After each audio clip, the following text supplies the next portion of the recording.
Hi, welcome to the F1 Time Portal, a Formula One history podcast started by two Formula One appreciators. I'm your host, Rosa. And I'm your Angie host, Luigi. And today we're taking you back to 1973. Race review, part 2. So let's go. So, appreciators. Yes, appreciators has double meaning for me. One, Yes. like when you appreciate something because you like it but it also means something that gains in value, like the opposite of depreciate in a finance accounting sense. Interesting.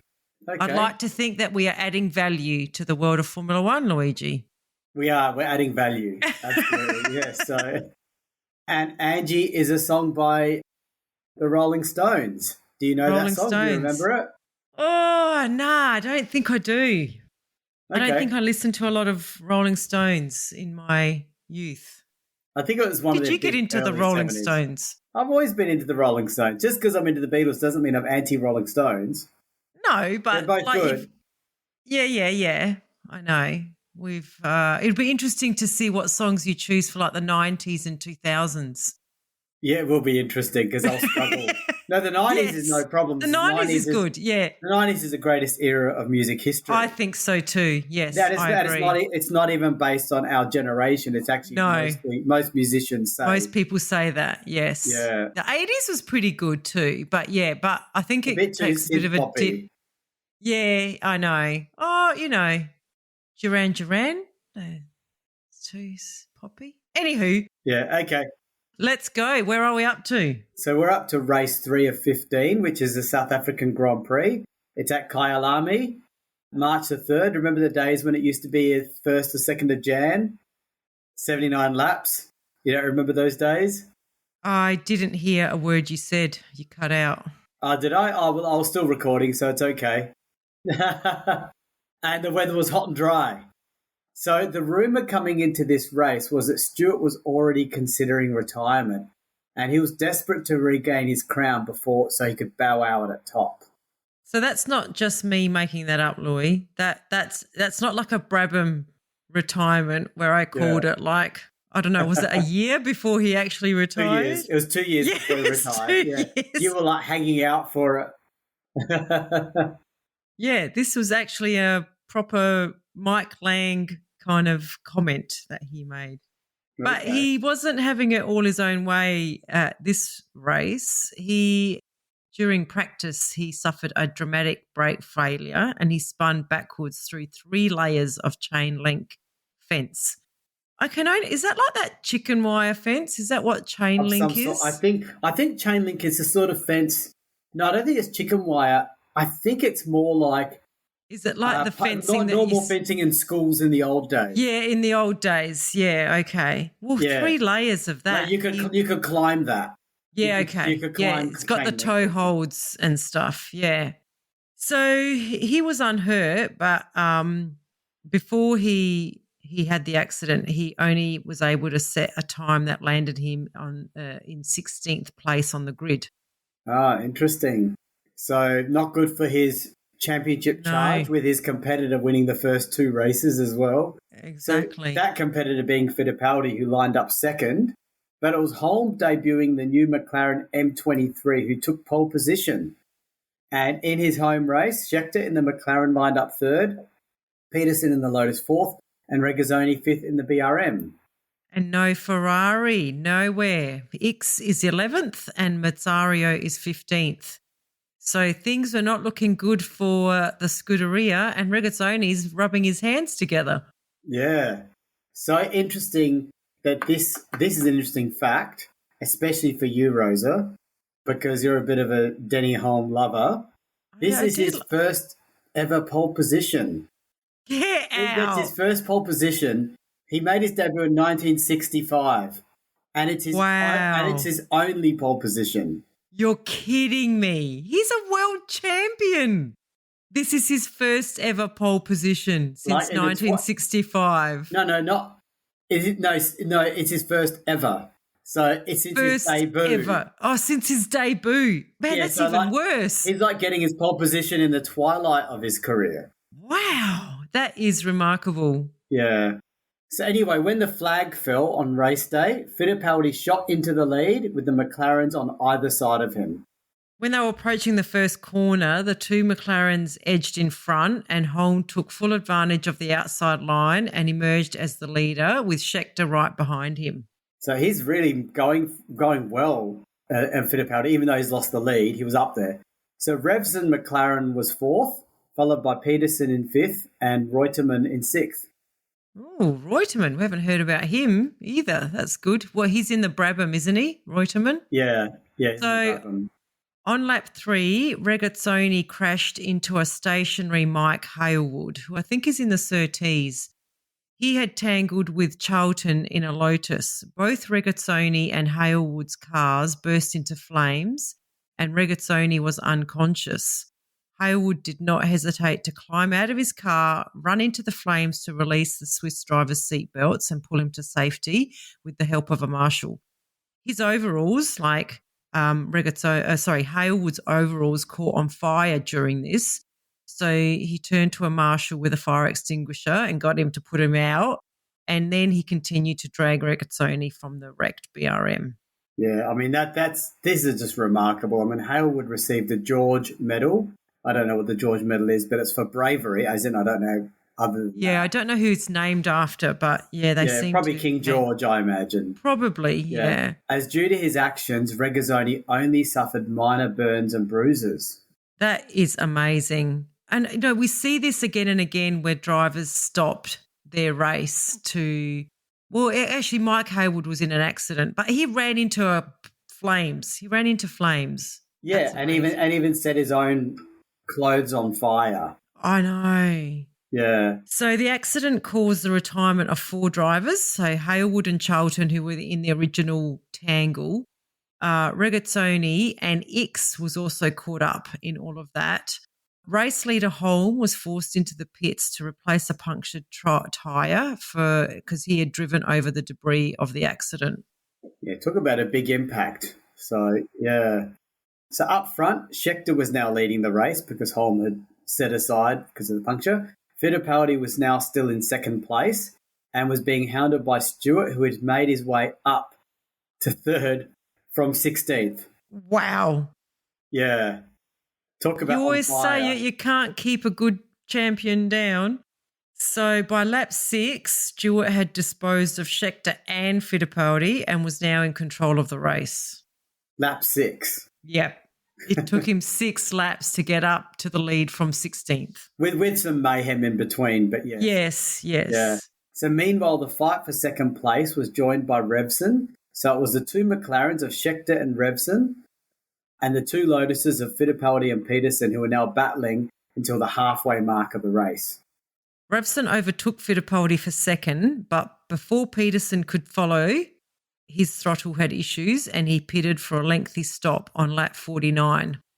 Yeah, Phil Peterson. That's him out, isn't it? That's him out of the contention. Yeah. Holm stopped again for another puncture. Oh, my gosh. And was down in 12th. So this guy was in the lead. And he got his first pole position. I know. It's been bad luck. This is why he doesn't want pole positions. That's right. And Scheckter retired from 4th place with only 4 laps to go when his engine blew up. So we have Stewart leading, Revson second, Fittipaldi third, and a surprise Mazzario in the Ferrari. Yeah. So Fittipaldi was right on Revson's tail but couldn't get past the McLaren. And after 4 more extremely tense laps, Revson crossed the finish line in second, 0.51 seconds ahead of Fittipaldi. Stewart won by a massive 24.5 seconds. And he started the race in 16th. Holm finished an amazing 5th after 2 pit stops for 2 punctures. That's a pretty impressive comeback drive by him as well. It really is. Oh, this track must be really good. Like that, both of those were like in 16th and 12th, and they got up. Yeah, must be not too hard to pass, but I'm sure must be a good track. Yeah, good track for racing. It's probably not the right word to say easy passing. No, we should get it back on the grid, Louis. Yeah. So after the race, at least 3 drivers reported Stewart for overtaking under yellow flags, and McLaren's team boss Teddy Mayer, lodged an official protest. The stewards handed the Scot a severe reprimand but the race results were upheld after a hearing 2 days later. Makes me Wow. wonder. I mean, he did go from 16th to 3rd, Wow. and it was because of all the mayhem. Yes. So I wonder if he was just That's I wonder if he right. was carving the field up while under yellow flags, which is I don't dubious. see Dubious. Stewart. It is dubious, but I don't actually see Stewart doing that. No, neither do I I. don't To put be him in honest. that category of driver. You know what I mean? He's not like the ruthless, do anything for a win kind of driver. Yeah, and Wow. who knows in these days? There's no science. There's no video footage. Yeah, that's true. There's no like calibration of the engines and stuff. Like they can't tell how fast he was going and stuff. And I was going to say a Wow. quick thing about the video footage of this year, and I did watch some video footage at your Yes, we'll request, get Rosa, to which we'll that. come to later. But what was interesting is it's not exactly in the highest definition video quality No. because it's from that time, and that Lotus just looks black. Yes, it does, doesn't it? You can barely see the gold on it because of I the quality of the know. video. I'm sure it had black and gold look great, but you just can't see it. No, you can't. I was going to say the same thing. It just looks like a scorpion. Look, it looks like a spider. Yeah, it looks like a scorpion because of the way that front wing, Yeah, the the front 72 wing. Lotus, yeah. Yes, yeah. And the Tyrrells look like very dark blue. So when the four of them were together, it was a bit tricky. Other than the shape of the car, you could tell the difference. Yes. Well, there you go. That's the first kind of controversy we have around a Stewart win.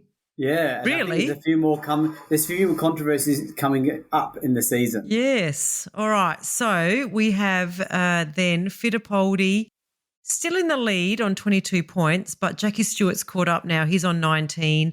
Holm is third on 8 points. And then on the constructor side, we've got Lotus on 22 points, Tyrrell on 21 and McLaren on 12.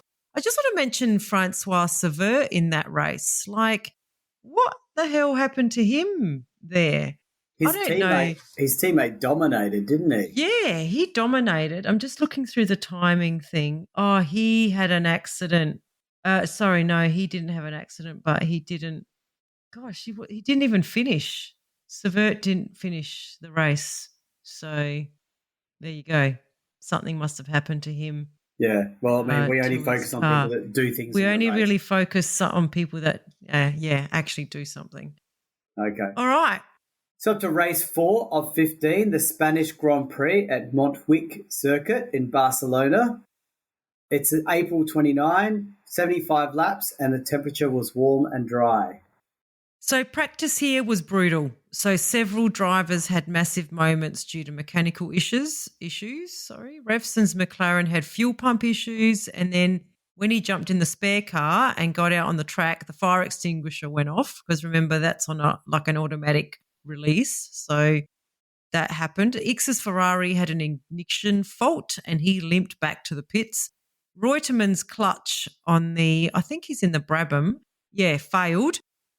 And just the track was causing a lot of tyre and brake problems for the whole grid, really, but particularly for the Tyrrells. But this is not the first time they've been at this track, is it? No. Yeah, okay. So Peterson and the Lotus dominated all the sessions because it sounds like everyone else was not having a good time. And he finally locked in pole position ahead of Holm in the McLaren and Severt in the Tyrrell. And look at Holm up there. I know. See, Luigi, consistency. Stewart is in fourth in the other Tyrrell after a spin sent him into the guardrails, causing mild damage to his front suspensions. Okay.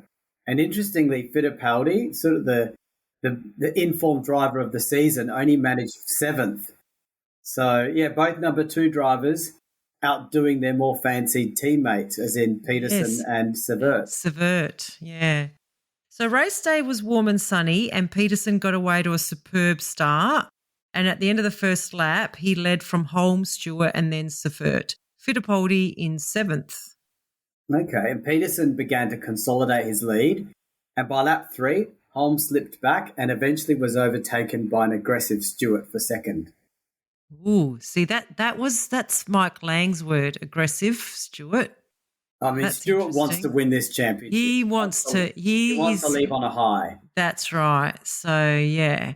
So by lap 5, Fittipaldi was up in 5th behind Peterson, Stewart, Holm and Stewart. So the front runners stayed like this while there was a lot of action behind them, which we'll not go into except to say that X in the Ferrari, which we barely mentioned, was down in 10th and fighting to stay there. Oh, that's sad.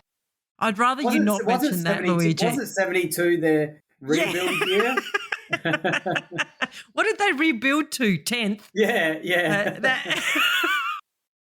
So at lap 20, Peterson had extended his lead over Stewart to 6 seconds. Holm had to pit due to his tyre weights flying off, affecting his balance, and this promoted Stewart to 3rd, with Revson in 4th.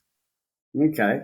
Stewart then had to pit with 2 punctures, meaning Fittipaldi was now in 3rd place, over 15 seconds behind Stewart. Reutemann was in 4th, having got past Revson, who had a power issue. On lap 37, Peterson was in complete control and was still increasing his lead over Stewart, who himself was keeping well clear of Fittipaldi, but he was being chased hard by Reutemann. Fittipaldi was being chased by Reutemann in the Brabham. Yeah. Yep. I'm nervous about Peterson leading this race. It just seems too good to be true. Like, that's only for people like Stewart and Fittipaldi to win those races. Yes. Yeah. So things took a bad turn on lap 47, however, when Stewart suffered a front brake failure. He's had a few issues this race. Yeah, he has. And took to the escape route before slinking back to the pits to retire. Right. So it wasn't it wasn't Peterson that you needed to be worried about, Louis. Yeah, Stewart. yeah. So this now meant the Lotuses of Peterson and Fittipaldi were 1st and 2nd, but Peterson was now having issues selecting top gear. I spoke too soon. Yeah. And then 3rd gear also went on him. So by lap 57, he also ground to a halt out of the race. Poor guy. So Fittipaldi was now in the lead. Essentially inherited, I'd say. But he had a slow puncture. Oh, my gosh. How many punctures are we hearing about? I know. And so far. I know. Reutemann was catching him, and the gap was only 3 seconds with 10 laps left in the race.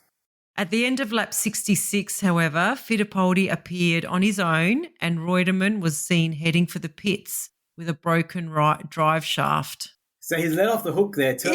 Yes. So Fittipaldi amazingly crossed the line for the Team Lotus's 50th championship victory, one more than Ferrari. Oh, no.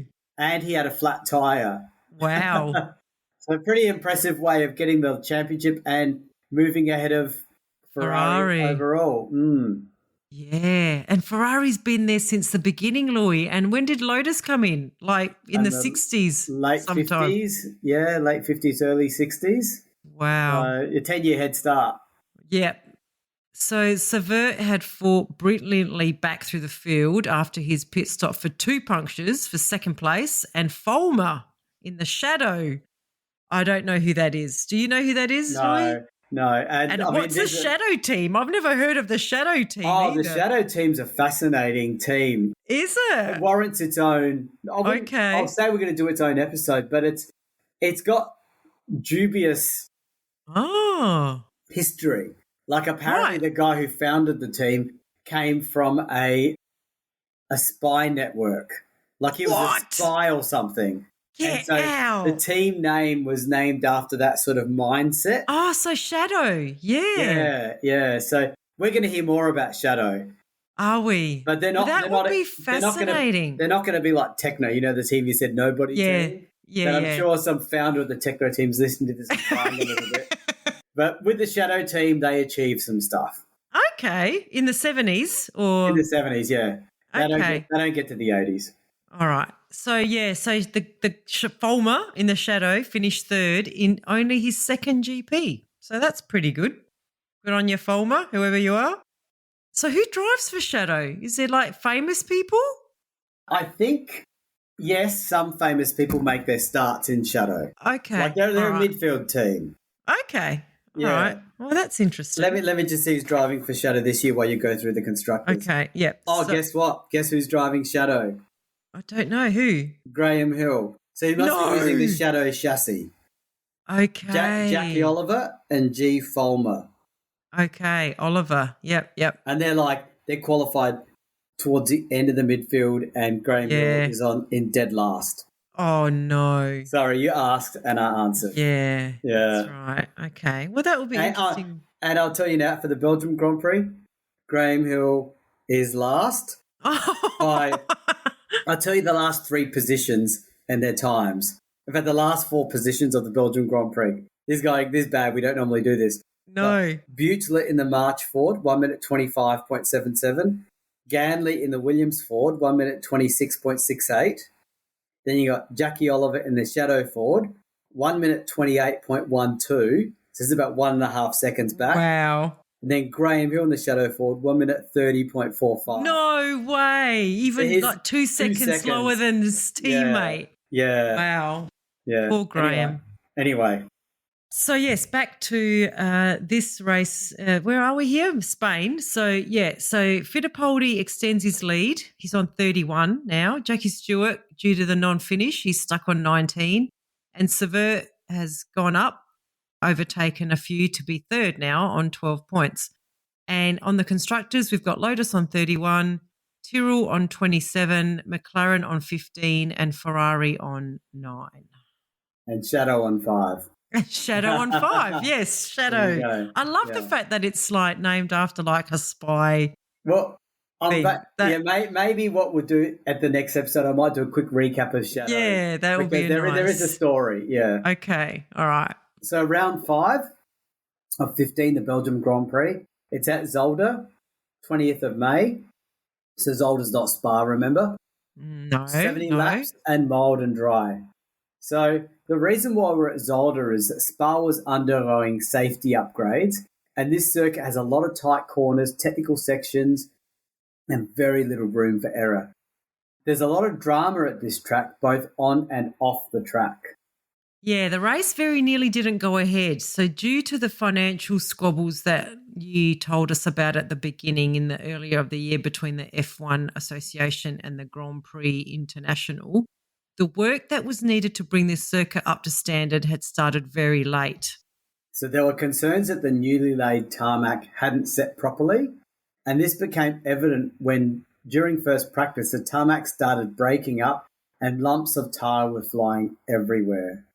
Yeah, so the drivers held a GDPA meeting by President Denny Holm. Denny Holm was president at this point, who at first wanted, like the whole GDPA wanted the whole track relayed before they would race again, which is pretty big ask. I mean, how are they going to do that? I thought that was a bit unreasonable. But anyway, eventually they settled on the organisers producing a signed agreement by 11 a.m. the following morning, stating that the race would be cancelled if the surface started to break up again.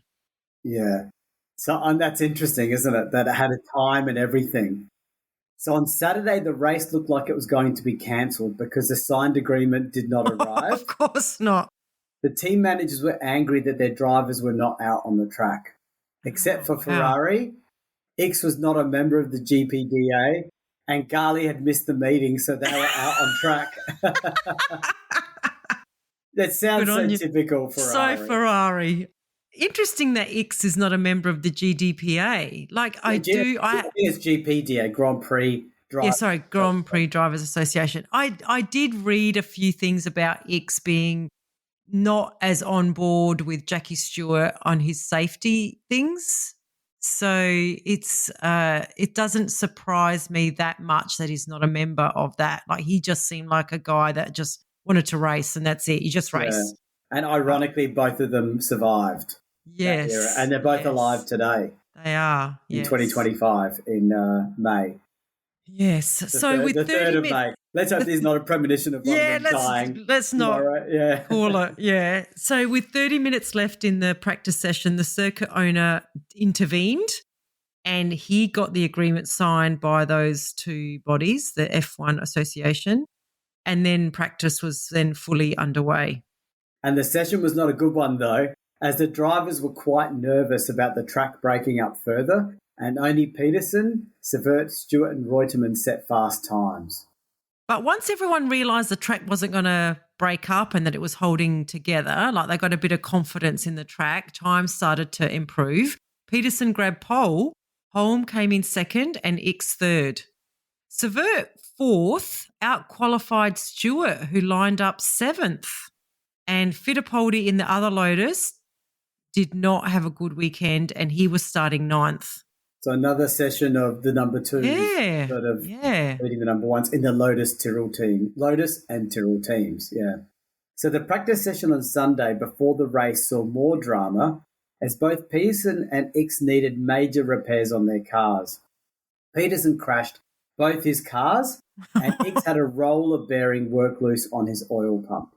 So more mayhem followed with disagreements on the timesheets and when the race would start. But luckily, it was all sorted out and Ickx and Peterson were able to start the race with their cars repaired.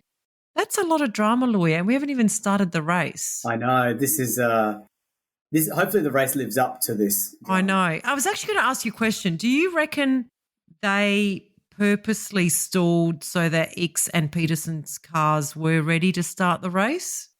Because they're number 1 and 3 on the grid.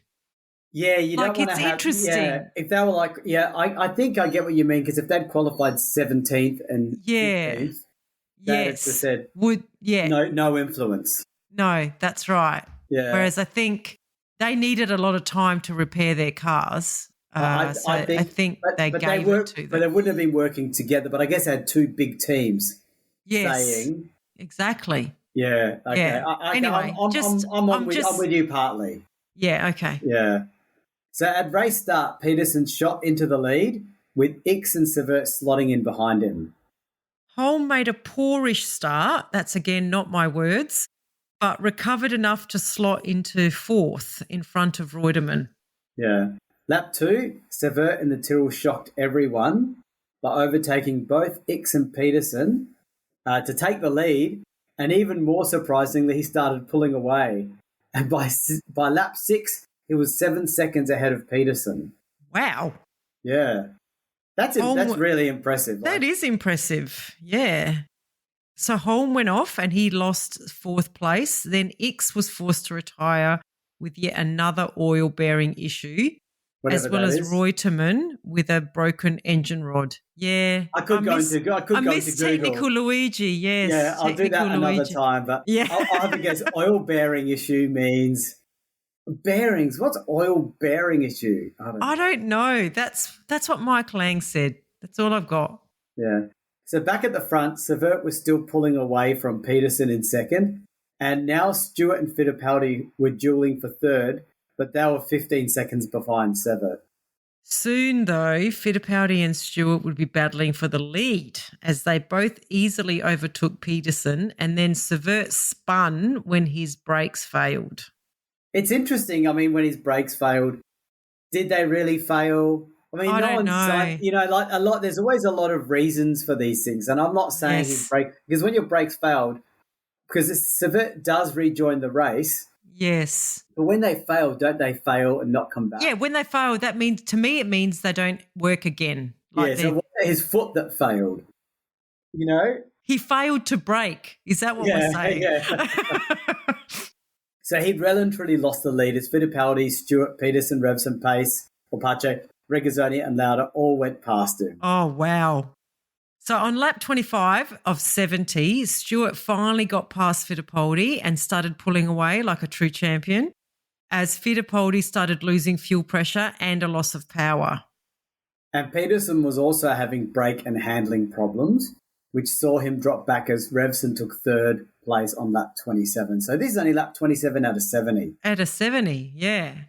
So by now the track was breaking up again and being worn away into gravel, which caused a lot of spins and crashes into the catch fencing, which is where Revson and Peterson both ended up. Gravel, Luigi. We've got Formula One cars driving on gravel. I think Fulmer. Yeah, Fulmer. It is his opportunity again. Yes. He can just keep it on the track. That's right. By now, Stewart was well out on his own, and the attention was back on Stewart, who was now back in third. and rapidly catching up to Fittipaldi. On lap 48, he caught the world champion, and for the rest of the race, the Tyrrell drivers remained completely unchallenged to score a superb 1-2 with Fittipaldi third. And Lauda took his first ever career World Championship points with a 5th place finish in the BRM. So, interestingly, this race saw the end of teams' numbers changing from race to race. So I get the feeling every race the teams' cars change numbers, but I couldn't find what they changed their numbers to. But the numbers teams raced with at Zolder lasted until the end of the season. So from this race onwards, they didn't change the numbers, and they were allocated to the teams in pairs. So Lotus was number 1 and 2, probably because they were like the defending champions. And then Tyrrell was 3 and 4, and Bravery must have been, or McLaren was 5 and 6, and so forth and so on. So, yeah, numbers is an interesting thing in Formula One as well. But, yeah. I'm surprised that it took till 73 for them to say, were they changing the numbers intermittently for every single race? Like the race organisers would say, you're 1, you're 2, you're 3. Yeah, you know what I mean? I think so. But yeah, I don't know. Because back in the day, we knew that Ascari had his number and Fangio had his number. So I don't know when it changed. But anyway.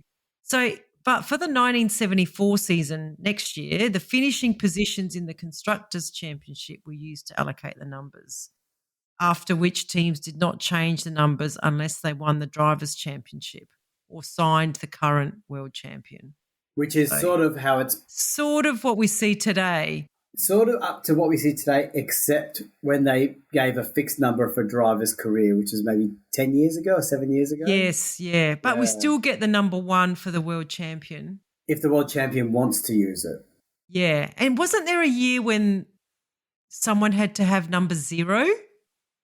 I think was it the world champion retired? Yes. Did the and world the team champion had to go 0 and 2 or Yes, something. that's right. Yeah. I think that may have been 94 because Prost retired as champion in 93. Yeah, maybe and Senna it was went him. in that car. Yes. And I think Senna was in a 0. There you go. I think so. We'll maybe that's why you remember it. Yes. Yeah. So to the Drivers' Championship standings, Emerson Fittipaldi's on 35, Stewart is on 28, and Sever is on 18. And on the constructor side, we've got Tyrrell on 36, Lotus on 35, and McLaren on 15. And Ferrari's still stuck on 9. And Shadow on 5. And Shadow's, sorry, I keep forgetting Shadow. I should say that. That's a cool name. I'm putting the Shadow name up there with the Lola name. Okay, I'll do a quick Shadow check-in for the start of the next episode. Okay, all right. So we'll leave it there and we'll come back for the next part. Okay, bye. Okay, bye.